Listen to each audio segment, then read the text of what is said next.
For those of you who have just joined us, we've already been talking about all the geography skills and tools that we've already learned about this term. And today we get to learn another one. So today we're learning about sketch maps. Does anyone want to take a stab in the dark what a sketch map might be? Yeah? Is it when you sketch a map? That is such a good answer.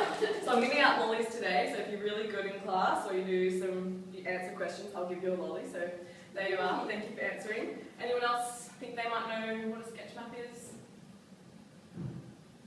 That's okay, because today you get to learn. Got a little handout, so if you could take one and pass it around, that'll be really good, and we'll set the pens this way. So on this little activity, would someone volunteer and read out what the bold writing says underneath the title? Lexi, that'd be really good. Sketch maps are drawings of the main features of a landscape. They could be taken from memory, photo, or from observing an area. That's really good reading. You can have a lolly for that. So yeah, that's exactly what they are, and we're going to discuss together and work out what a sketch map is even more than just that. So a sketch map is when you go outside or you're looking at something and you just draw the main features, you don't have details. So if we can, today our activity is, if you can read just the little question. Hello. Yes, please. The first question? Yeah.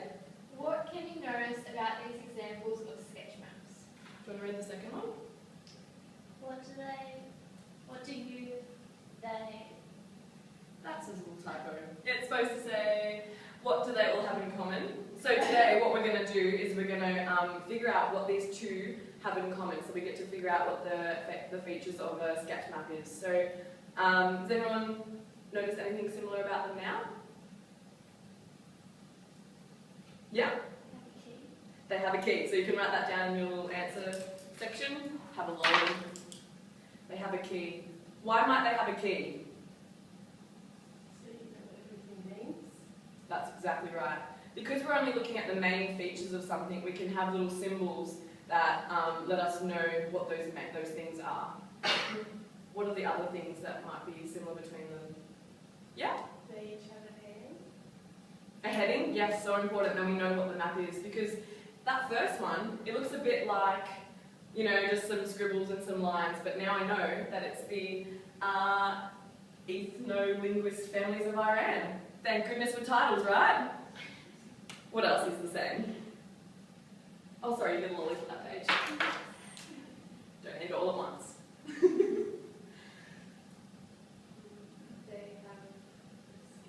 They have a scale. So often we're not going to be drawing, if something's 50 metres long, we're not going to be drawing for 50 metres long, are we?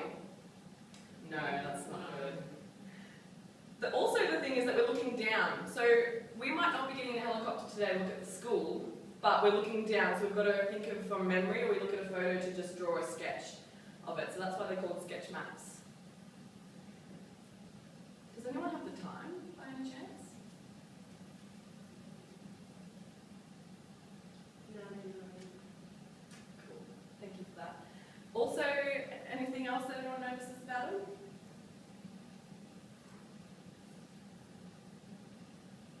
So they have the key, the scale.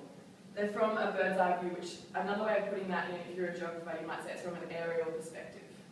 Bird's eye view. Yeah? They're breaking up areas.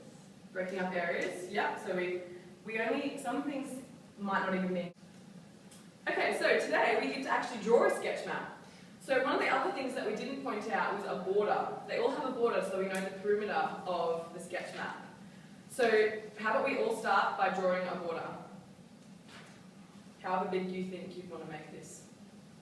And Paige, if you could just read out on the other side, page 2, what our instructions are for today. Now, knowing the main features, it's your turn to draw a sketch map. You don't need to be an artist. Refer to other examples for help. Your goal is to guide your friend to the canteen of your school. What buildings, pathways do you need to know about? Great reading. Isn't that a lot? Thank you.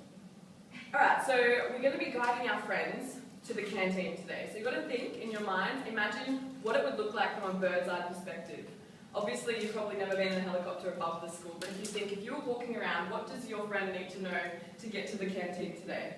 So we're not going to be drawing a little pathway for them to take, but if you imagine yourself up in with the birds and the eagles flying today. What are some of the important things? Hands up if you know one already. What are some of the things that they need to know about? Yeah? Stairs. The stairs.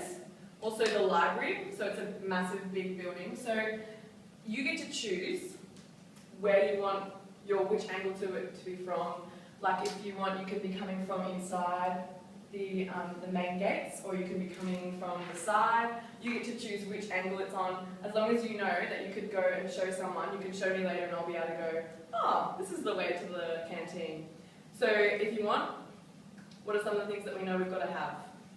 Bird's eye view, a key or a legend, a heading. So maybe we can start with that. We've got a border now, why don't we start with a heading?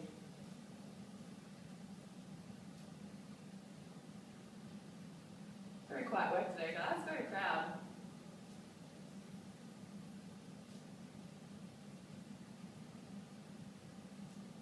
Yeah. Yeah, I feel like a north, south, east, west thing. Now, some of them do, if you know the direction. Like we learned the other day, the different direction on a compass. If we, today we won't worry about it because we don't have a compass with us, but sometimes it is helpful. But if you label things so well, your friends will get to know the right way. Alright, so now you get to think which way do you want your friend to be coming from, and then you'll be able to put in the canteen and draw the buildings. If you think they're circle, you can draw circles. If you think they're square, you can draw squares. But yeah, I would start from coming in that way and then drawing. I would also include the water things on the floor so they know that they don't have to trip over the water. What do you guys think? Alright, let's have a little go. That's a really good page, looking outside. Little cues, little helpful hints.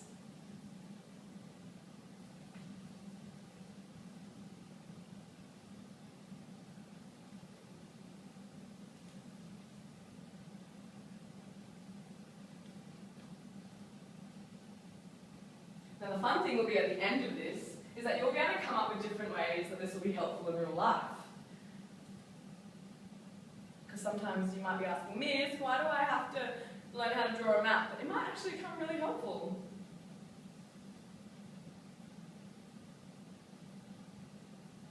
Very good labeling, Lexi.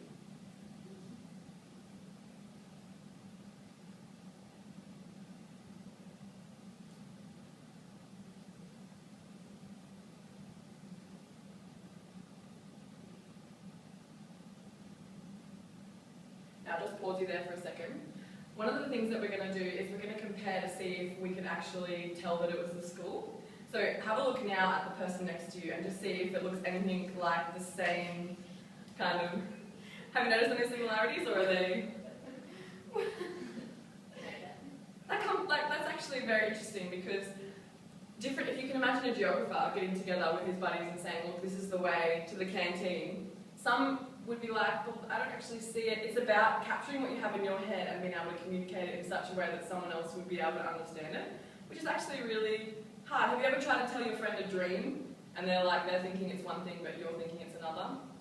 It's very difficult. So I'll let you keep drawing.